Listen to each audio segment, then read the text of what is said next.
What does it mean to get the backstory? It means asking the hard questions and getting to the heart of what matters about your mental, spiritual, financial, and physical well being. In my quest to find wholeness, wellness, and end the 40 years of obesity that ravaged my body, I found that it was my own stories that were keeping me trapped in processed food addiction. Once I started asking the right questions, those same stories led to brand new consciousness, mindfulness, and agency. Each month on Get the Backstory Live, we take on the tough questions so you can find the healing, hope, and transformation hidden in your story.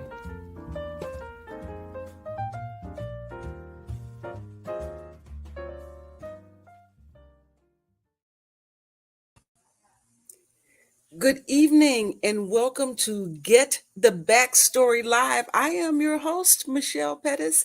I am so happy that you have joined us for the broadcast today, the broadcast tonight. The broadcast tonight is so very special and so very important.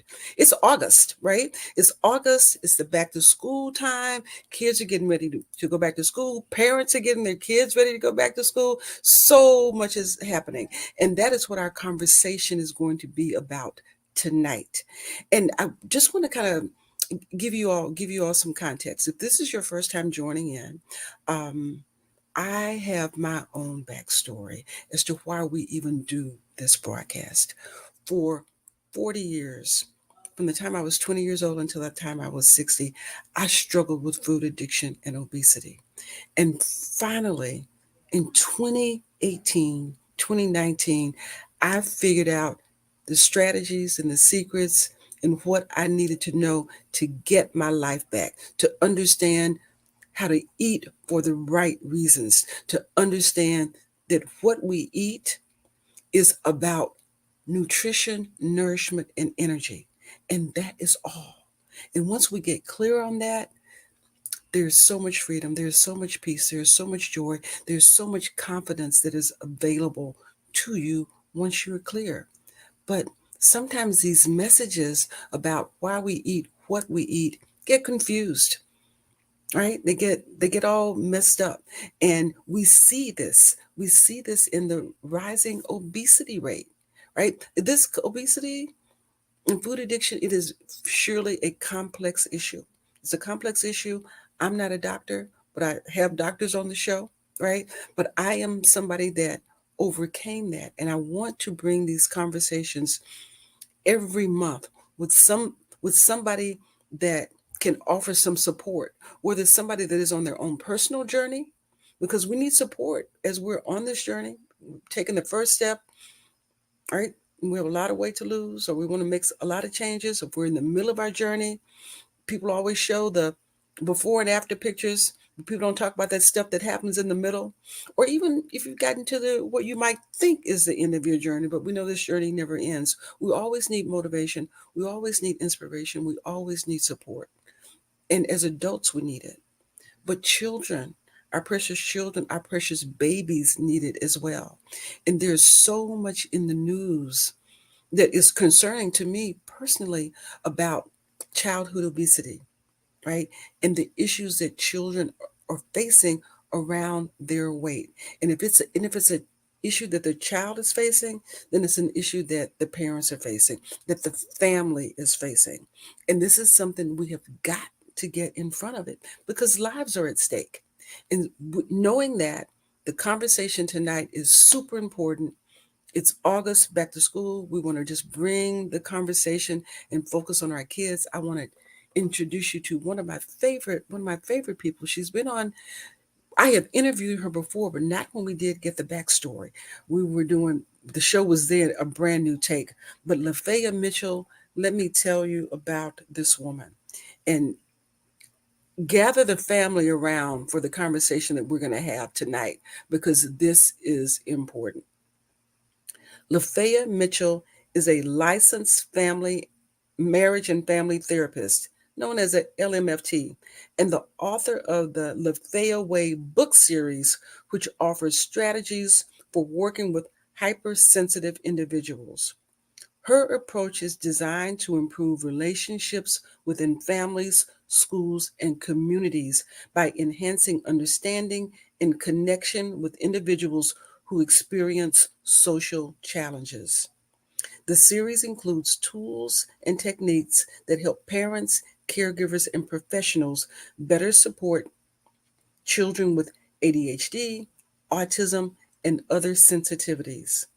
Lafaya has also developed a program called Parents Empowering Parents, known as PEP, based on her books, providing parents with practical strategies to reduce behavioral issues and promote harmony at home.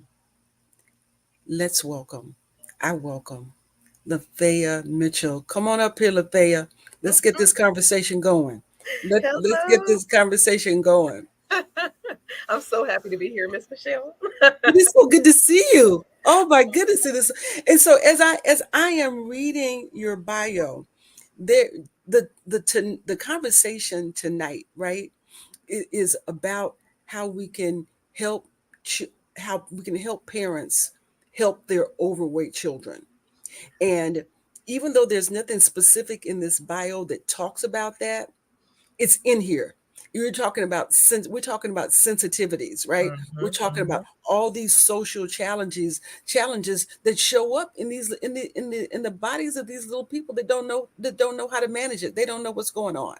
Right, So right. I want to jump into that conversation, but what I want you to do is introduce yourself to the audience beyond this bio that I read. Yeah, tell them the stuff that I didn't tell them. Oh man, there's so much stuff. Which stuff? But anyway, okay. All right, guys. So a little bit about me. And I know you heard my name, Lafaya Mitchell, already. Right, different kind of name. I grew up myself hypersensitive, which is what caused me to really like. It's my passion to work with others who are sensitive, who are having sensitivities in all areas. And when we talk about social challenges, those social challenges include those things that the kids have to go through to try to fit in. And that's including the things that they think that they want to eat, right? So they're not going to eat the vegetables and the fruits because if they do that, then they're considered kind of square, right? Or nerds or whatever people call them nowadays, because I'm getting old. But yeah, so there's so much there that kids will feel pressured to do, and it's important for us to teach them a new way, right? And as far as especially dealing with like weight management issues, okay, the 4 steps of that, she mentioned the Lafayette way, okay, the 4 steps within that book is not just for like managing behaviors, parents managing behaviors, but it's actually teaching the kids how to manage some of their own behaviors. So it's giving the parents kind of a guideline with what to teach the kids so that they can learn how to do better for themselves. And I'm sure we'll talk about it a little bit more, but within the 4 steps, there's like, it's like the recipe to doing the things in life that you truly mean for yourself, like really living according to your truest intentions. So that's like my super passion. I have so much more. I'm raising 3 little girls right now. I've already raised 3. They're adults now, but I have a 32, 22, and 20-year-old. So I've had a chance to raise them in that particular Wait, little wait. Did generation. wait a minute? Did you say you have a 32-year-old? Oh yes, that's my baby. That's my oldest Wait, baby. wait. Yeah, you look like you're 32 yourself. I mean, do you? I Let's mean, go. 32. but I'm saying you look fabulous, Sophia, right? And Thank you look like you got a lot of energy. So I'm guessing you're eating right. I'm guessing you're sleeping right. I'm guessing you're getting some movement in. You're doing the things that you need to do to take care of yourself, so that you can take care of. Looks like a whole bunch of stuff that you got going on that you need to take care of. Yes, now. Yeah, now. Because that wasn't always my story either. Hmm. So, Okay. All right. but yeah, there's been a lot to it. Yeah.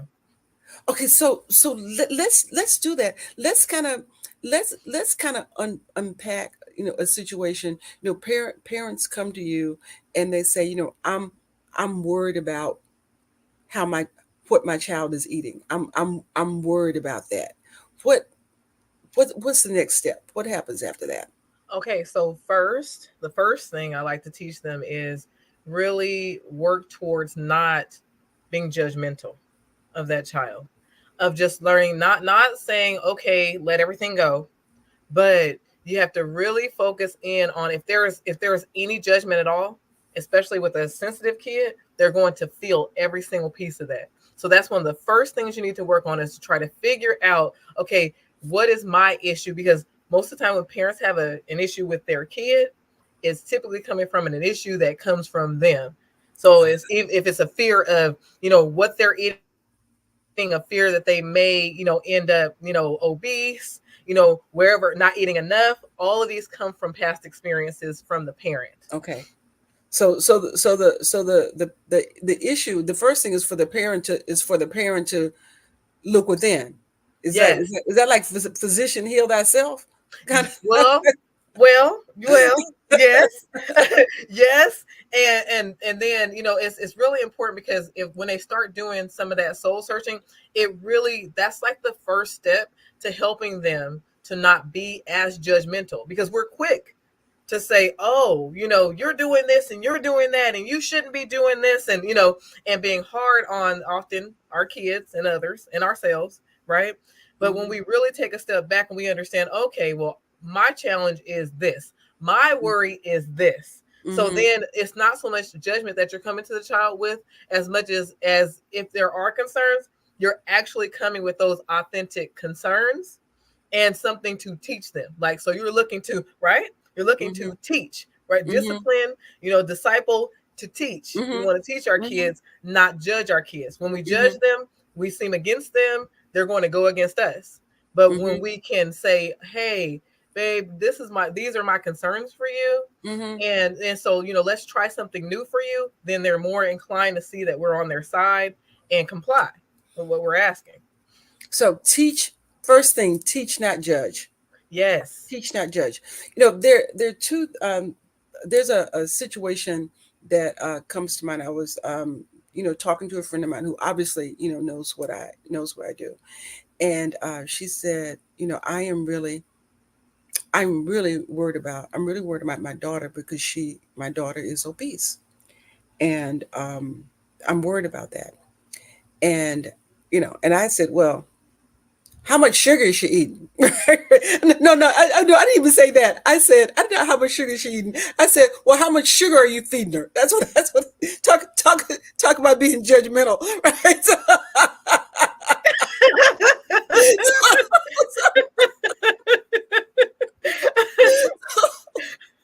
so she said, she said, well,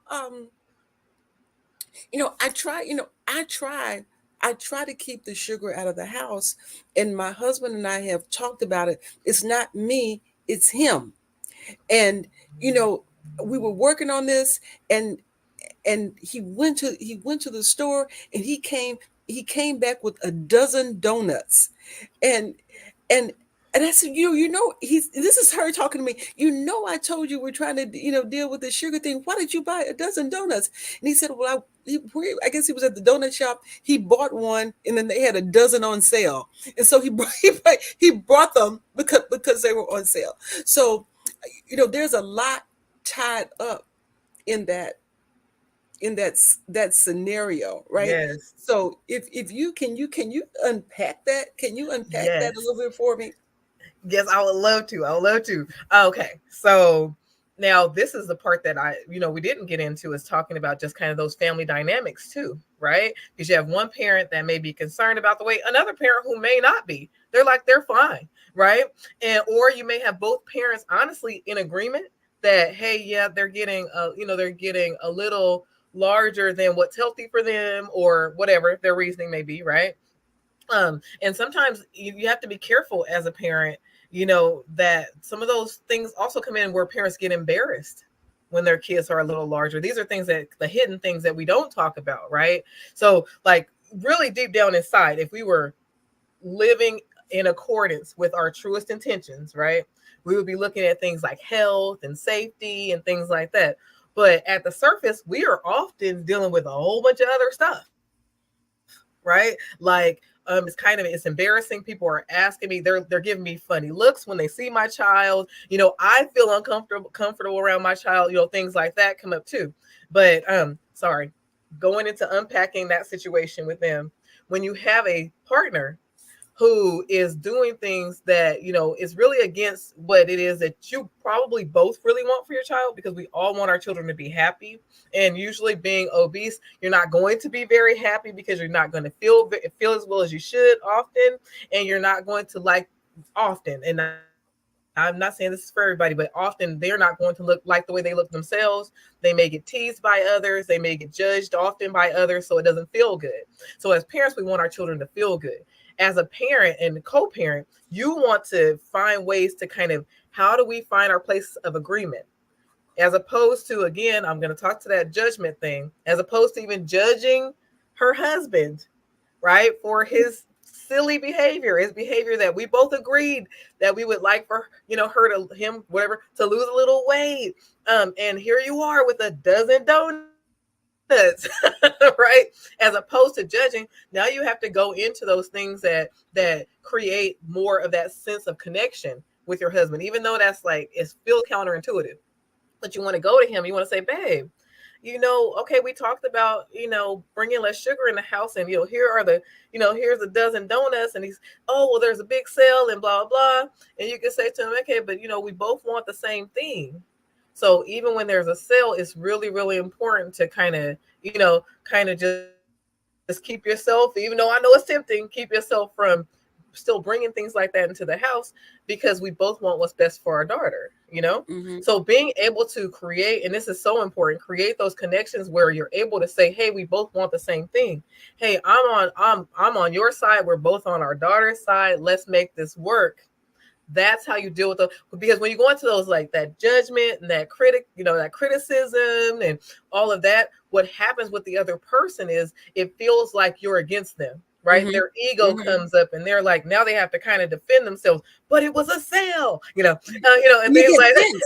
They get tense and can't yes. and can't be involved in the conversation. They can't even hear it because of the tension, right? And now Right. they're blocked. Now they're Mm-hmm. blocked to, and see what happens is we unintentionally create these blockages to them doing what is best for everybody too, right? So now we have this judgment. Now they have to defend themselves, they defend their ego, even though they don't even believe in what it is they're doing if they really Mm-hmm. thought about it, right? Mm-hmm. But Mm-hmm. if you can kind of move all of that stuff out of the way, then all of a sudden now you have a pathway, right? And you're giving them the pathway. You're saying to them, hey, we both want the same thing. Let's make this work. Let's create a situation. Okay, I know you're accustomed to buying the things that are on sale, babe, but hey, I need you to really fight yourself on it. If you need to get on 12, then if you have a place to take them, to donate them or something, then go do that, right? Give If you solutions. just have to buy them, right? If you just have to buy them. Just buy them and don't bring them home. Take them over to another space, and things like that. But part of this conversation, part of the things that you're saying, what's coming up for me, is that I am really in this lane of people having awareness and consciousness about what food really is and what its purpose really is. And once people get clear that it's for nutrition, nourishment, and energy, and that's all, right? And that we live in this society that really programs us to eat for pleasure, to eat for entertainment, to eat because it's an activity, to eat because of a treat. It's a treat, not because it's good for us. So we have to unlearn all that stuff to Yes. eat for the right reasons and fight the messaging that wants us to eat when we're not hungry, right? To treat food as celebration, to treat it as a party. Right. um, and so from a parent standpoint, even though don't have children, I can see, you want to, they enjoy it because it's sweet, so you want to give them some joy. But you're not looking at the fact that inside that, I guess, instant joy, that food is really harmful, because they don't tell us that, right? The fast food industry, the snack food industry, the sugar lobby, they don't tell us how harmful this stuff is. They just talk about the pleasure and the fun and how good it tastes. And parents have to unpack that, right? They and Yes. go to what's good for their children. But here's my question. I see you, I see you got a ooh, but here's my question, especially around this thing around food, is being able to provide for your family and care for your family is, I think, is probably at the heart of what is important to every parent. And for any parent to ever hear their child say, "Mom, I'm hungry, Daddy, I'm hungry," even though there's food in, it must come to this thing where they think, if my child is ever hungry, if my child ever wants for anything, if they ever want for anything and it's within my power to get it, then I'm judging myself as a bad parent.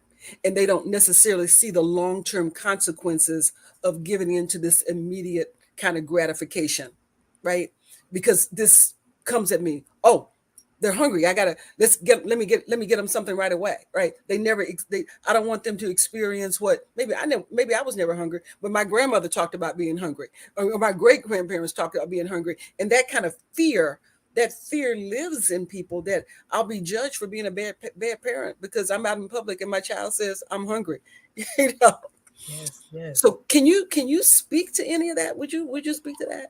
Oh my goodness. And Yes. your Yes. Yes. ooh, Yes. and your Oh, ooh that you had. I know. Yes. Okay, so as you were talking about this actually took me into steps 1 and 2. Remember, I told you I knew we'd get into the conversation. We get the steps in there, but when we're talking about the Lafaya way and kind of calming some of that emotional stuff, that animal brain stuff that happens for us, that is not based in complete and total logic. We are just feeling into this. We're reacting to a feeling in us, right? This need to be that good parent, this need not to be a failure as a parent, this need to make sure that we feel good and our kids feel good, and associating feeling good with things like sweets and things like that, right? And on the opposite end, we'll feel deprived. We'll feel punished if we have the wrong association with food. We'll feel punished if we're not able to get to those sweets and things like that, right? And so when we're talking about the steps, when I'm really thinking to like step 2, right? Understanding the real truth.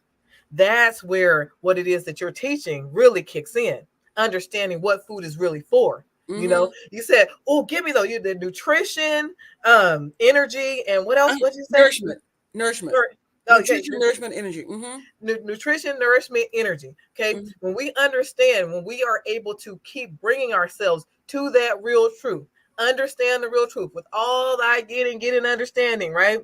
Then that helps to calm down some of that fiery stuff that's happening in us emotionally, right? And we're able to stave off kind of those just reactions, right? Him buying those things for sale was a reaction that he Mm-hmm. had. Ooh, I don't have to only get one. I can 12 means so much more happiness, right? Right. Right?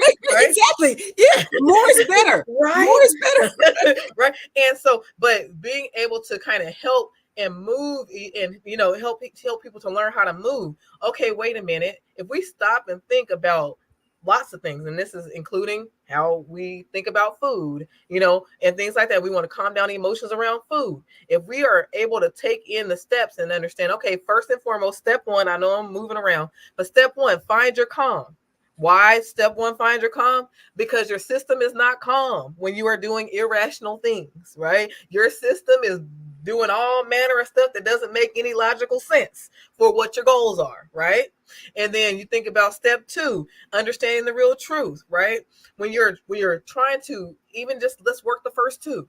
Work the first 2 steps and keep people who, especially when they're doing weight management stuff, whether it be with themselves, to themselves or to their kids, they're teaching, hey babe, I know that it feels like you really want this, like staying in the refrigerator all day long when you don't want to be obese, okay, is problematic behavior, right?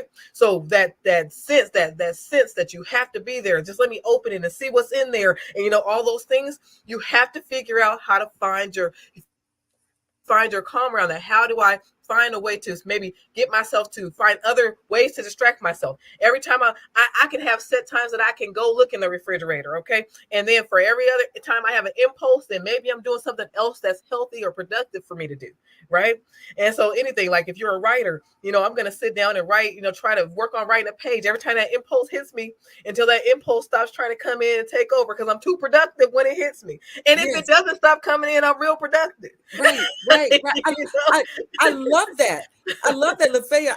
I am going to use that because as part of my whole program, I teach healing through reading, writing, and storytelling. I do the writing workshops to support people that are on the road to manage food in a different way.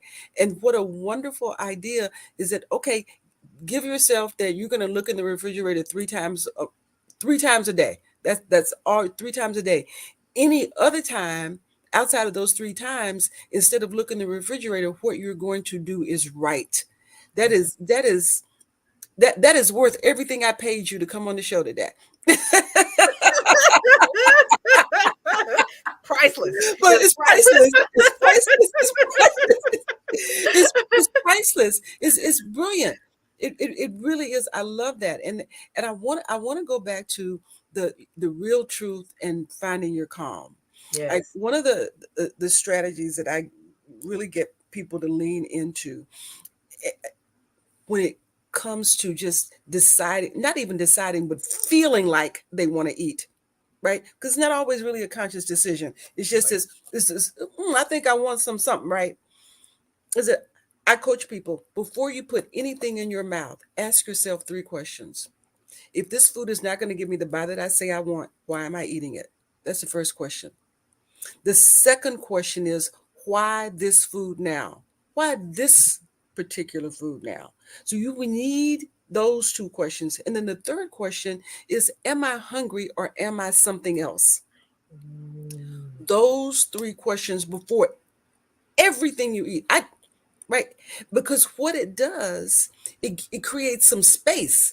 It gives you some space between the thought that you want to eat and the actual action. and, Yes. and that's when those questions can give you some calm, right? When you start to look at what the answers might be. and Yes. and then when you say, am I hungry or am I something else, that gets you to your real truth. What do I Yes. want? What do I really want? What do I really want?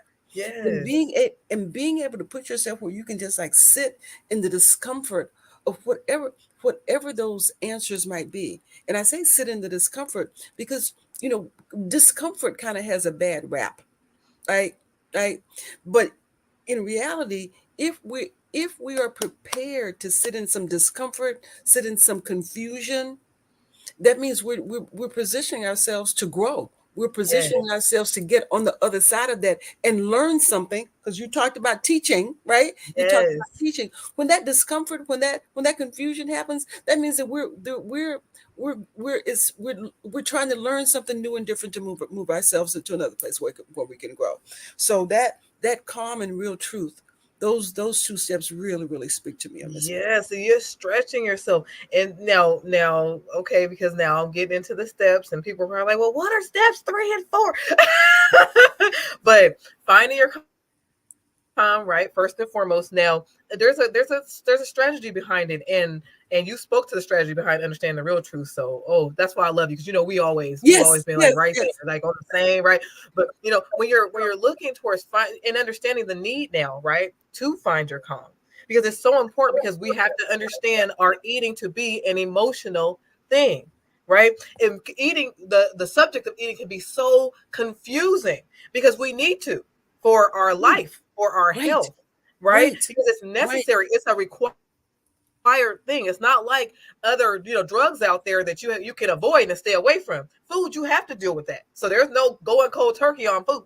Right? And so, and so unless you want to go real cold turkey. No, no, no. Anyway, but no. So it's very confusing. And when all these feelings come up, it's so like everything's been disrupted and confused in our systems, because as little babies, as young babies, we know that the body, when it's hungry, it cries. That's what it needs. There's a feeling of distress, right? When you don't get that, when you don't get fed. But it gets warped into something else due to either, how food was treated as we were growing up, what we learned about food and all that. Everything gets disrupted. So then that same emergency system is activated even when we're not necessarily in physical need as we Mm-hmm. were when we were a baby. But our Mm-hmm. but our minds Mm-hmm. and our bodies are sure doing that same wham wham crying when we Mm-hmm. feel like we want something though. Okay. Yes. And so Yes. really tapping in and paying really close attention to that need, and also understanding that when you cannot, and this is a cannot, when you cannot allow yourself to hurt yourself anymore, okay? When you refrain, I refuse to contribute to being a person that I don't want to be, right? Mm-hmm. So when you Mm-hmm. now cannot have these things that your body's screaming and saying that it wants, okay? It's important to, when you're working on finding your calm, really separate yourself from that feeling, right? What we tend Yes. to do is we tend to personalize that feeling, right? We tend to take it on and think, then it's like a why me? Why can't I have these things? Why do I Right. have to be Right. deprived? It's nobody else in the world, right? Nobody else in the world has to go through this like I do, right? Mm-hmm. It's the lies that our mind tells us, right? When we're Right. trying to get to Addiction. that That's thing we want, addiction. right?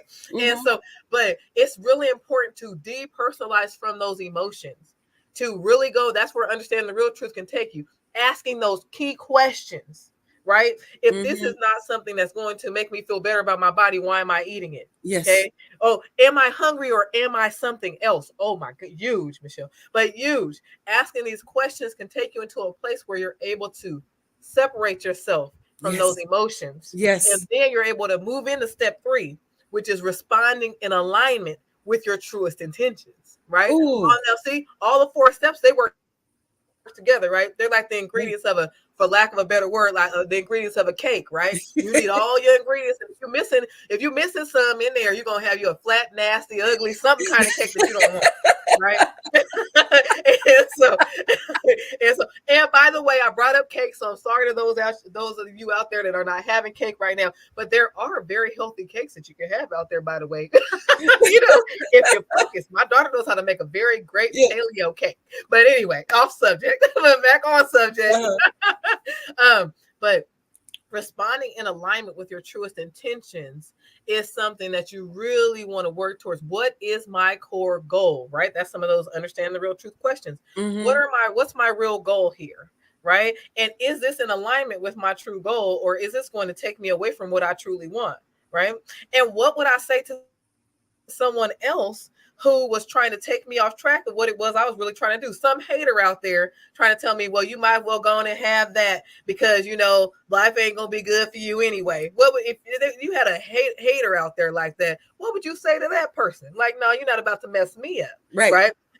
Right. So when you start working on responding in alignment with your truest intentions, then these are the attitudes that you want to take on. And when you're feeling like you want to grab that midnight snack, and no, you were hungry, you ate, you're Right. good, you don't need Right. that midnight. But now Right. it's like, okay, and you ask yourself those questions, you're like, okay, well, you know what would I say if somebody were trying to force feed me this and I had no desire for it? Okay, because the real me doesn't have desire for it, because the real me Yes. knows that it does not want to look a certain way, Yes. Yeah. right? So then Lafaya, you we start, are we are we are we are in alignment on that. oh yeah, But that thing about desire, that the desire is the thing that is at the root of this whole issue, is what you have desire for. Is that all the snack food companies, the fast food companies, the junk food companies, they are masters at creating desire in us for that which is not good for us. yes, And we don't have we have to get the consciousness so that we can create desire. That's why I teach writing, so that we can create desire for the life, the health, the strength that we really want, that is bigger than these external messages. That yes, our internal messaging is stronger and more powerful and more compelling than our external messaging, because that stuff is always going to be happening. So we'll always have to be rewriting that. And giving ourselves new reasons, right? Giving ourselves new reasons to desire what we want for ourselves, not what they want for us, right? Yes. That Which is that our that money, because that's what they want. it, They want our exactly, money. which And is the which is more we desire their product, the more of our money they're going to get. exactly. That's Right? exactly right. It's about getting conscious about that and staying conscious about that. And I love what you talk. I love that you're talking about separating the feeling from the food. Because have you seen my TED talk? You know I did a TED talk about this. So you're gonna You have to. know I watched that TED Talk. You know I had to watch that TED Oh, that's Talk. right. You are too That's right. good. Because you commented. Okay. You were the first person to comment, or one of the first people, right? There That's was right. no way I was missing that when you sent me that message. I was like, I'm oh, sorry. okay. I'm sorry. You did. I mean that question is kind of like an automatic question for me. Sorry, You sorry. did a TED talk. Didn't mean to be You offended. did. No. But but but that piece about separating our feeling from the food, that is constant work all the time, because this environment is constantly trying to connect feelings to these unhealthy foods. And I want to go back to what you said about, we need to eat. I mean, we need to eat, and we need to be hungry. Hunger is a good thing. Hunger tells us that it's time to eat, that we need Yes. nutrition, nourishment, and energy. Here's the Yes. difference. There is a difference between real food and processed food. The real food, we have to eat that to heal and to live and be healthy. So that's fresh fruits and vegetables. That's good quality protein. That it is the processed foods that masquerade as real food that send us into health decline. The stuff Yes. that we think is food that's not food. The stuff that's filled with processed sugar, with processed grains, with processed flour, with preservatives, and things that we cannot even pronounce. It is that stuff that we do that doesn't do a body good. That's So when right. our That's when our right. bodies are saying that it is hungry, it wants real food. It wants the food that is going to heal us. But we give it Cheetos and a Pepsi, Yes. and, Yes. and we can't eat enough Cheetos and Pepsi to satisfy our nutritional needs, Our real needs, what our our body real need. really needs. And when we don't satisfy what our body really needs, our body's going to continue to crave and stay hungry. Right? Yes, That's why we yes. can't eat enough chips. That's why we can't eat enough cakes. That's why we can't eat enough. We may feel this sense of, and it's not even like the nice kind of full. We may feel like overwhelmed, right? Mm-hmm, With fillers in our bodies, mm-hmm, because that's exactly what we're doing. We're filling mm-hmm. our body, right? So we're feeling overwhelmed with that. And then in the next second, we can be eating a whole new bag of chips, Right. right? Mm-hmm. But it's very important to remember that it takes the same work it took to create like those pathways to accepting those processed foods and those no good foods, right? As that's what's supposed to be what we're taking in to satisfy us. We have to start doing the opposite. We have to create new pathways to show our bodies and what it's really about. Like Yes. taking in those natural foods, taking in those good foods. I'll tell you, one of the things that happened for me personally, okay, is that I crave, because it was a part of my childhood, to be deprived, right, of certain things. So I thought, oh, since we can't have these things and everybody else can, they get all the pizza, they get all the chips, they get all the this and that and the other. So I thought when we weren't getting those things that we were being deprived. I was sad even, right? Mm-hmm. And that carried into my adulthood. So now when I would get into a place where I would try to eat healthy, I'm like, man, I just want to be able to have a cookie or a cake or a something or this or ice cream or this and that and the other. And the truth of the matter is that because that's so strong in me, I had to find pathways to be able to have some of the things that I really like, right, in a healthy way. Mm-hmm. Mm-hmm. So I learned about things like paleo cookies. I Mm-hmm. learned that you can make things with almond flour and sweeteners that are natural and other, and we're using maple syrup from the actual tree, is created, Mm-hmm. there, and Mm-hmm. all these things happen naturally, and I can have some of those things that I think I really want when I need to feel like I need a crunch. carrots crunch real good. Mm-hmm. And that crunch becomes very satisfactory when Mm-hmm. you create the neural pathways to make it that way. Mm-hmm. Right? Mm-hmm. To be able to cut up some cucumbers and squeeze some lemon on them, Mm-hmm. and do things and then have that crunch and be like, oh, okay, shoot, I'm not missing anything. Right. Then all of a Right. sudden you start trying to engage with that other stuff, and you're like, ooh, I don't even need this. Like this is unnecessary because I try, because it's in there, right? I'll be like, ooh, there's this. I just want to try one real cookie, right? Mm-hmm. And I'll take a bite, and I'm like, this this wasn't worth my Yeah. chewing. Right. And now I It's spit not it all out, that. It's and I not, go it's not find all that. It ain't all that. It ain't all that. right? And so creating new pathways. These are the ways that you start to learn how to respond in alignment, right, with your truest intentions.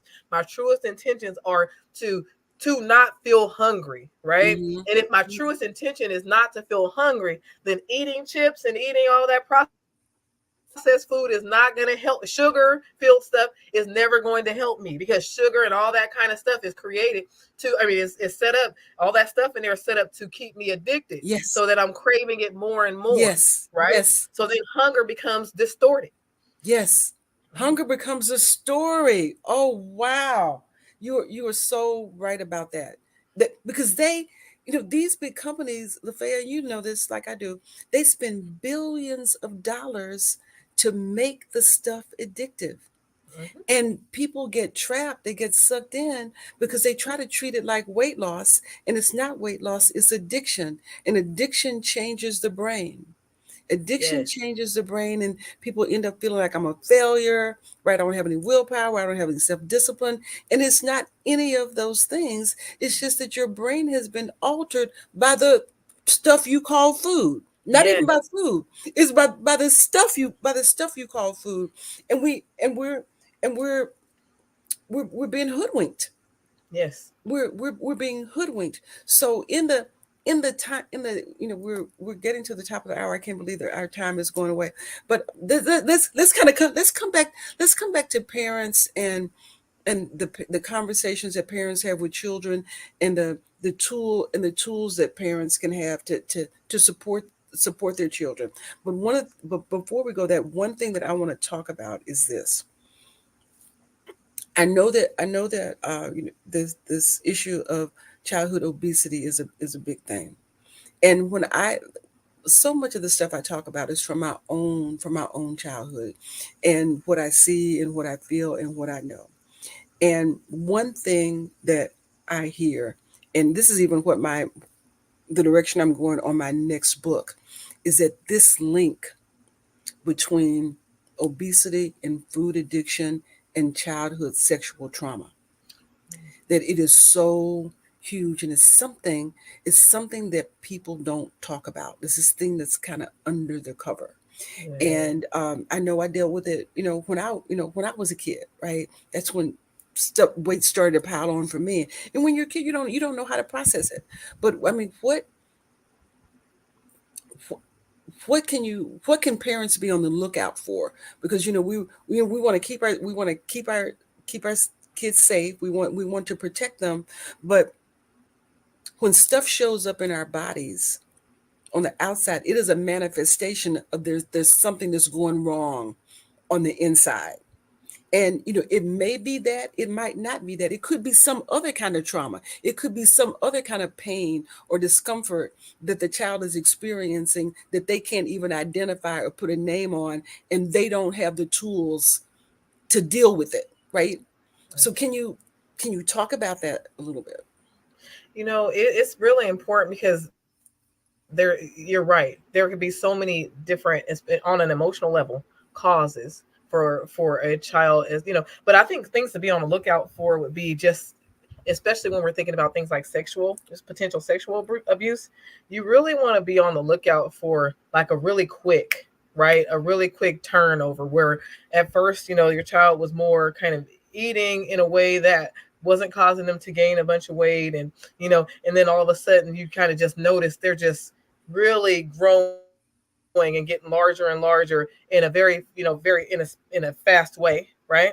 So then, as a parent, you want to check in with your kids. You want to ask them, and you want to say, hey, before you weren't as focused on food as you are now, is there something that's bothering you, right? Is there something that has happened that's kind of caused you to more turn to food because it feels more like you're using it for comfort than you are for nutrition, Mm-hmm. right? Can you say that? Can you say that like that to a kid? I mean, Yes. will they, okay. Yeah. And Yeah. and it depends the age of the kid. So any kid, like I would say able to use logic 6 and above, right? You can really go to and talk to in that way. Now, if they're younger than that, then you may want to just check in with their doctor even. For the younger kids, you can say, hey, my baby's not able to really communicate with me in the in any clear way, and I'm concerned because their eating habits have become really really strange to me, right? Or really over the top, or whatever, right? But usually especially with like sexual abuse and such, this tends to show up a little later. It doesn't really show up as early, right? Mm-hmm. Okay. the Mm-hmm. overeating the Mm-hmm. overeating too, because the overeating does is it creates, it's like a layer of protection, Mm, right? yes. It Mm-hmm. creates, and it's unintentional. The kids aren't out there thinking, oh, if I'm bigger, then maybe people might leave me alone. There's none of that happening logically, but emotionally, that is very much happening, Mm-hmm. right? This can cushion me against someone maybe, right? Then Mm-hmm. someone maybe trying to handle me in the wrong way, right? Now that's kind of looking at the sexual abuse piece. And now let's look at some of the other areas, because there's there could be self-esteem, there's all kinds of reasons that kids and people comfort eat. It could be not feeling loved, not feeling accepted, not feeling right, not feeling these things. And so as a parent, you just want to make sure that if you're seeing behaviors that are concerning to you, that you're checking in with them. Like, hey, are you feeling like, are you feeling heard? Like, are you feeling like I spend enough time with you? Talk to me a little bit, because I'm noticing that you're kind of getting into some of these behaviors, and I really want to make sure that you don't do things like, to hurt yourself, that we can work on now, things like that. Mm-hmm. And sometimes it's really, as a parent, bringing these things up to their awareness, right? When it's not like, like where there's sex abuse issues, that's a whole other animal. But Mm-hmm. bringing some of things out to the forefront, for some kids, it could just be as simple as, hey, I noticed your behaviors have changed. If you have that certain kind of kid that's like, well, no, they haven't, and like they want to prove you wrong, then sometimes you get a shift just there. Like, no, I haven't Mm-hmm. noticed any changes. Like, you don't know what you're talking about, whatever. Then Right. you can see shifts just in that alone. But sometimes they will talk to you a little bit and tell you, hey, well, yeah, I don't feel like, you could ask them, is there something happening at school? Is there something happening that I haven't asked you about, that I don't know about, right? And this all comes through what, creating that relationship. The more that our kids feel, so it's also about like being proactive and building that relationship with your kids, so that they feel like when they talk to you, they're not being judged, Mm-hmm. right? Like the way Mm-hmm. that they feel does matter, because that can happen often too, is people will teach their kids that the way they feel doesn't matter. It's not intentional, right? It's like, but that, oh, get over it kind of attitude. and Right. and and, and and I hear it a lot, honestly. Parents say that, these these kids growing up now are just a bunch of wusses, and all that, and it's really important to, I don't want to over exaggerate on either side of it. Some kids could use a little more, strengthen it up, right? But at the same time, it's also, there's a reason why they are how they are too, right? There are things that we have allowed them to be exposed to that teaches them that that's the way they're supposed to respond and react to things, Mm-hmm. right? Mm-hmm.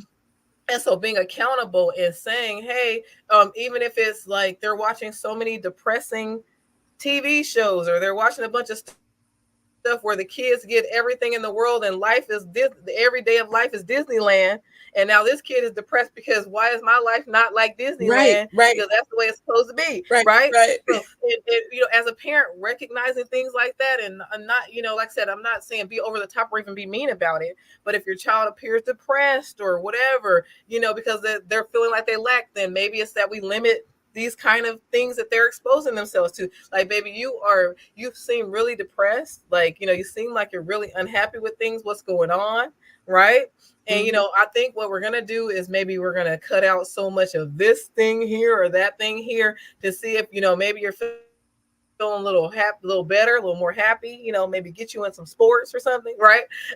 But these are things that parents want to just check in and like not just leave kids so often to their own devices. And when I say Right. devices, I mean devices, all the electronic Right. devices out there and everything, their own thoughts and everything else that can be no good for them if they're being filled with a bunch of like things that aren't real, you know?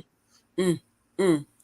Tell me. So important. So it's like check in with your kids. Like, Big time. Create the relationship and check in with them. And when you check in with them, don't go straight to judgment or tell them that it doesn't make sense for them to feel the way that they feel. mm-hmm, Say things like, okay, well then, be a problem solver. Say mm-hmm, things like, okay, well then let's work towards helping you not to feel that way, right? mm-hmm. I think that from what I've been seeing, these things right here are likely giving some messages that are going to keep you unhappy because life doesn't work that way.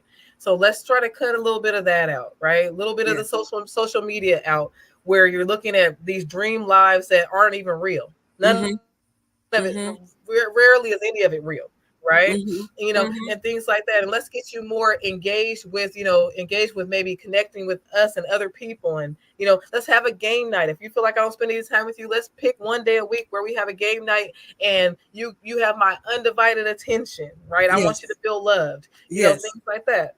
Yes. Yes. Yes. I love that. I love that. But I want to shift for just 1 second. Um, I have been doing some work in schools in this area, in this community in schools program.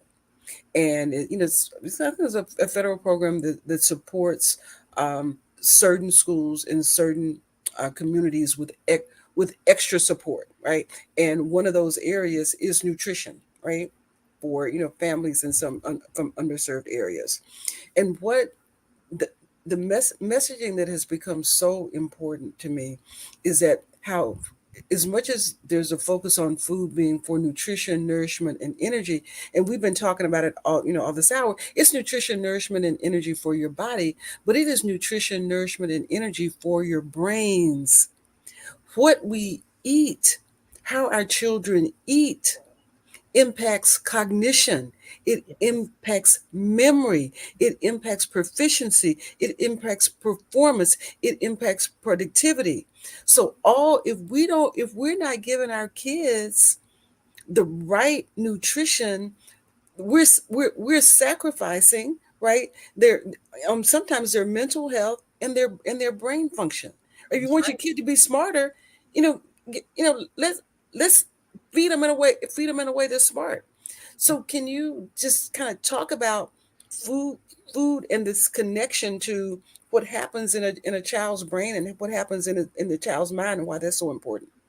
Oh man, see that, and that's so key, right? If we can just think, just keep in mind, right? Garbage in, garbage out, right?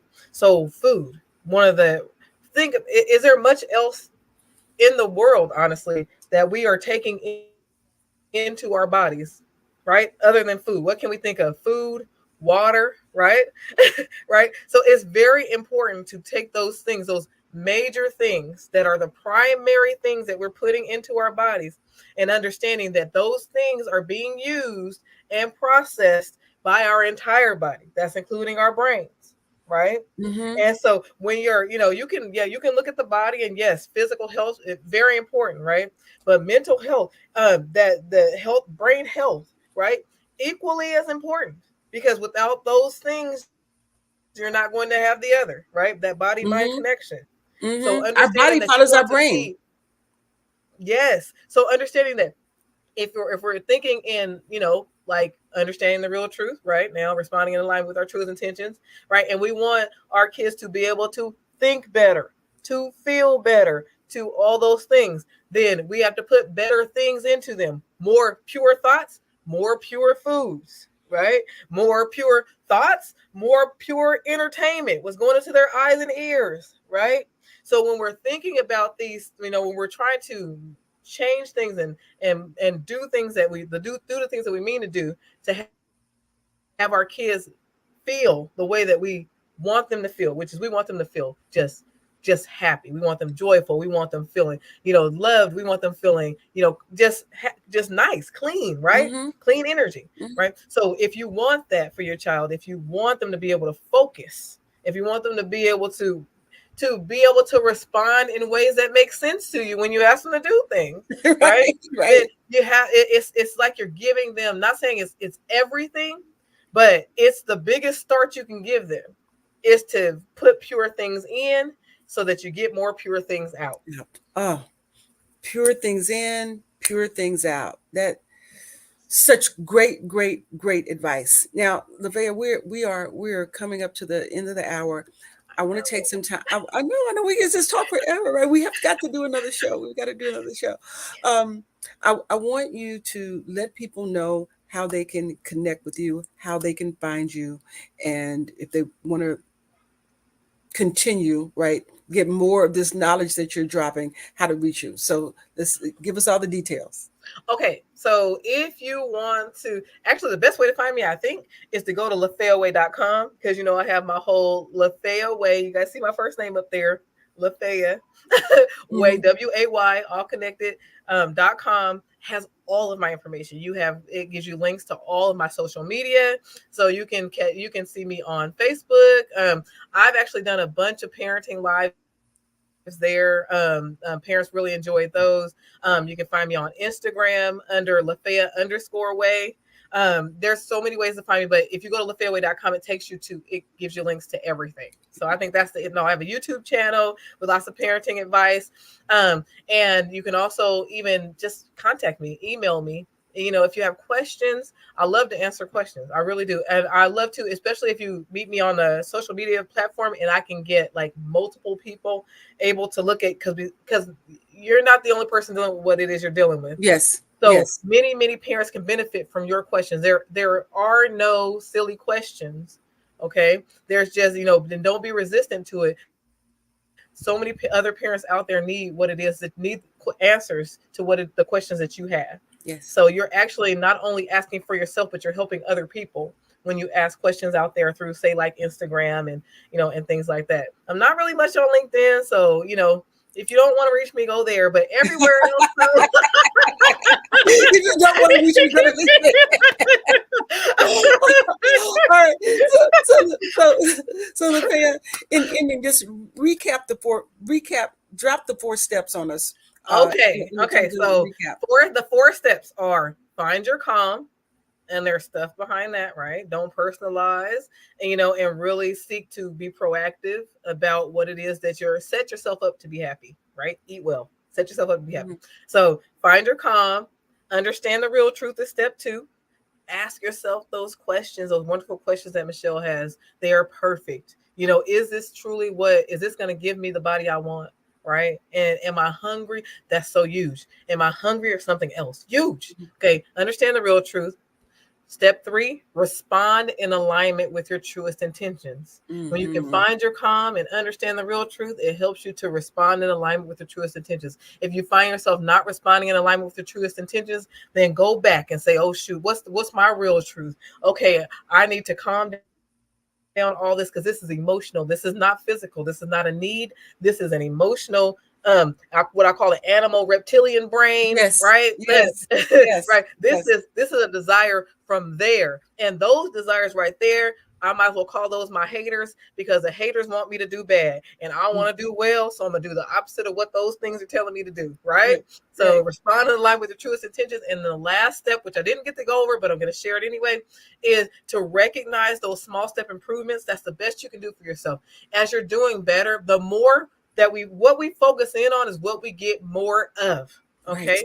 So make sure that you're focusing in on, even if you make the smallest of improvements, give yourself that credit and say, oh, okay, I may not be perfect here, but I made this change right here. Reinforce that change highly Speak of yourself well because you've done that, because you made that transition, and then say, I've done this now, or I'm doing this now, and my next step is to do this. Okay. So if it's just cutting out chips, okay, then start with the chips and say, I am so proud of myself for cutting out chips. I'm going to have these carrots and learn how to enjoy these cucumbers and carrots so that, it takes I get the crunch without the addiction, right? Yes. Or Yes. I get the new addiction to feeling good. Now I'm addicted to feeling good. Right. Right. That's better, right? Things Yeah. like that. So recognize small step improvements, reinforce them highly. I call them my 3 R's, the 4-step. Recognize, reinforce, and repeat.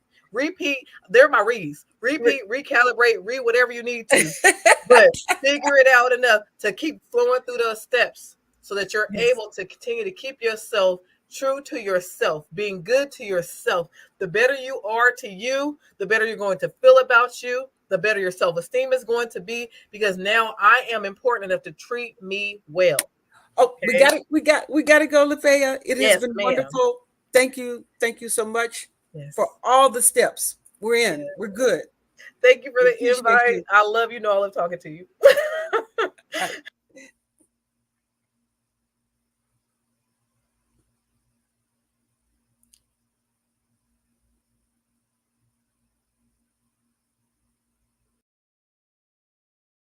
What does it mean to get the backstory? It means asking the hard questions and getting to the heart of what matters about your mental, spiritual, financial, and physical well-being. In my quest to find wholeness, wellness, and end the 40 years of obesity that ravaged my body, I found that it was my own stories that were keeping me trapped in processed food addiction. Once I started asking the right questions, those same stories led to brand new consciousness, mindfulness, and agency. Each month on Get the Backstory Live, we take on the tough questions so you can find the healing, hope, and transformation hidden in your story.